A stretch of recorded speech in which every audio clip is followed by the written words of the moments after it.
আসসালামু আলাইকুম রহমতুল্লাহ। প্রিয় ভাই বন্ধু সহপাঠীগণ, আপনাদের নতুন বছরের প্রথম মাসের শুভেচ্ছা।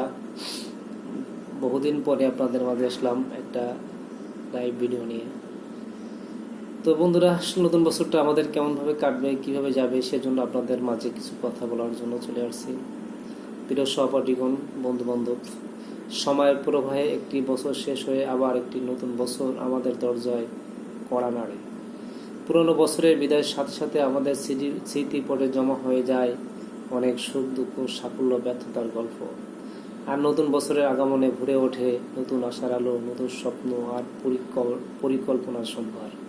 প্রিয় সহপাঠীগণ, পুরনো বছরটি আমাদের জীবনে একটি অধ্যায়।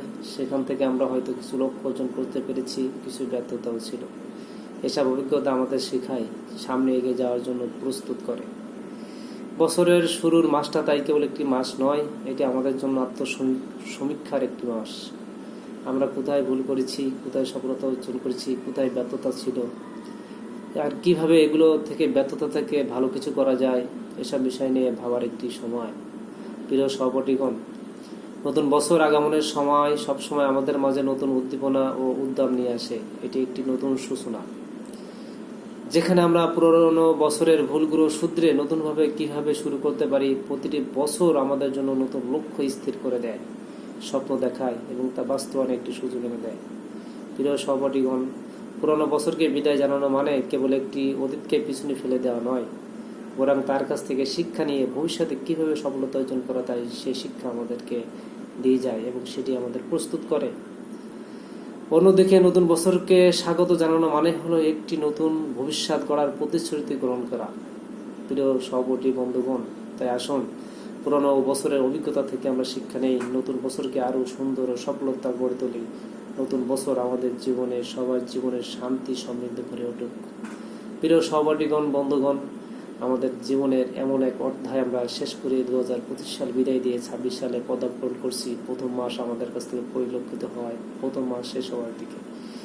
এই সময় আমাদের পরিবার পরিজন, একটা বছর কিভাবে তাদের সাথে চললাম, কিভাবে ব্যবহার করলাম, কিভাবে তাদের সাথে মিলেমিশে থাকলাম, তা থেকে একটা শিক্ষা নিতে হবে। এবং এই শিক্ষা আমাদের 26 সালে তার থেকে ভালো কিছু ফ্যামিলির জন্য দিতে হবে, পরিবারের জন্য দিতে হবে, সুখ দুঃখ ভাগ করে নিতে হবে। এটা আমাদের জন্য একটা শিক্ষা দেয়। নতুন বছর আগমন মানেই নতুন একটা সাল না। এখান থেকে শিক্ষা নিন, 25 সালে কিভাবে আপনি আপনার ফ্যামিলির সাথে, আপনার পরিবারের সাথে, আপনার বন্ধু বান্ধবের সাথে কিভাবে আপনি সময় দিচ্ছেন, কিভাবে কাজ করছেন, কিভাবে সফলতা অর্জন করছেন, কোথায় আপনার ব্যর্থতা ছিল, এই ব্যর্থতা থেকে আপনি সফলতা অর্জন করার জন্য কি কি পরিকল্পনা করতে পারেন আগামী 26 সালে, সেটা আপনার বাস্তবায়ন করতে হবে। একটা বছর আসা মানেই একটা নতুন বছর না, এটার থেকে শিক্ষা নেওয়া, অতীতের বছর থেকে শিক্ষা নেওয়া, কিভাবে সফলতা অর্জন করা যায়, কিভাবে ভালো করা যায়, কিভাবে ভালো আচরণ দিয়ে ফ্যামিলির সাথে মিলেমিশে থাকা যায়, তার থেকে একটা বাস্তব নির্দেশনা 2026 সাল আমাদের জীবনে চলে আসছে।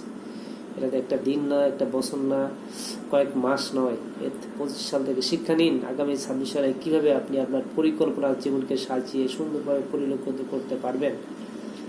এই 25 সাল থেকে শিক্ষা হবে আপনার আগামী 26 সাল কিভাবে আপনার জীবন পরিলক্ষিত হবে, কিভাবে সামনের দিকে এগিয়ে যাবেন, কিভাবে ভবিষ্যৎ গড়বেন, কিভাবে আপনার জীবনকে সাকসেসফুল, সফলতা অর্জন করবেন।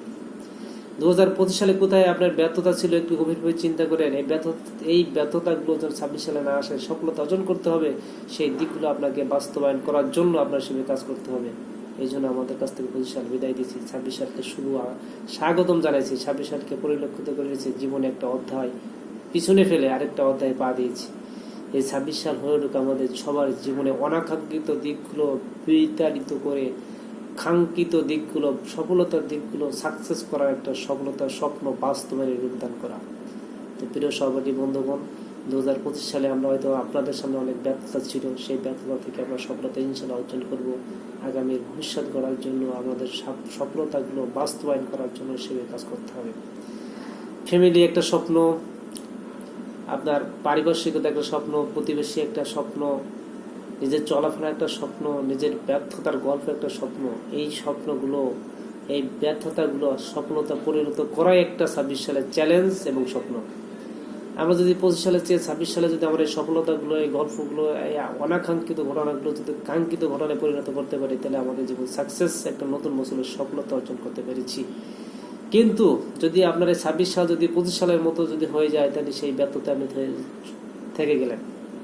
তাহলে আমাদের নির্দেশনাগুলা, আমাদের বাস্তব দিকগুলো বিবেচনা করতে হবে। 25 সালে আপনার ব্যর্থতা কোথায় কোথায় ছিল, সফলতা কোথায় কোথায় অর্জন করা যায়, ওই ব্যর্থতাগুলো, ওই ভুলগুলো নিজের মধ্যে আঁকড়ে ধরে ওই জায়গায় হিট করে কিভাবে আমি সফলতা অর্জন করতে পারি, তার বাস্তব চ্যালেঞ্জ 2026 সাল। প্রিয় বন্ধু সহপাঠীগণ, তাই চাই আপনার ফ্যামিলি থেকে শুরু করে একদম কর্মস্থল পর্যন্ত আপনার সফলতা বয়ে আনুক 2026 সাল, বয়ে আনুক আপনার সুখ, শান্তি, সমৃদ্ধ এবং উজ্জ্বল ভবিষ্যৎ। এই কামনায় আবার কখনো দেখা হবে নতুন কোনো ভিডিও নিয়ে। ততক্ষণ পর্যন্ত ভালো থাকুন, সুস্থ থাকুন, আমার জন্য দোয়া করুন। আবার কখনো চলে আসবো নতুন নতুন ভিডিও নিয়ে। আসসালামু আলাইকুম ওয়া রাহমাতুল্লাহ। প্রিয় বন্ধুগণ, আমার কথা যদি ভালো লেগে থাকে অবশ্যই আপনারা শেয়ার কমেন্টস করতে ভুলবেন না। ভালো ভালো ভিডিও পেতে অবশ্যই লাইক কমেন্ট শেয়ার করবেন। আসসালামু আলাইকুম ওয়া রাহমাতুল্লাহ।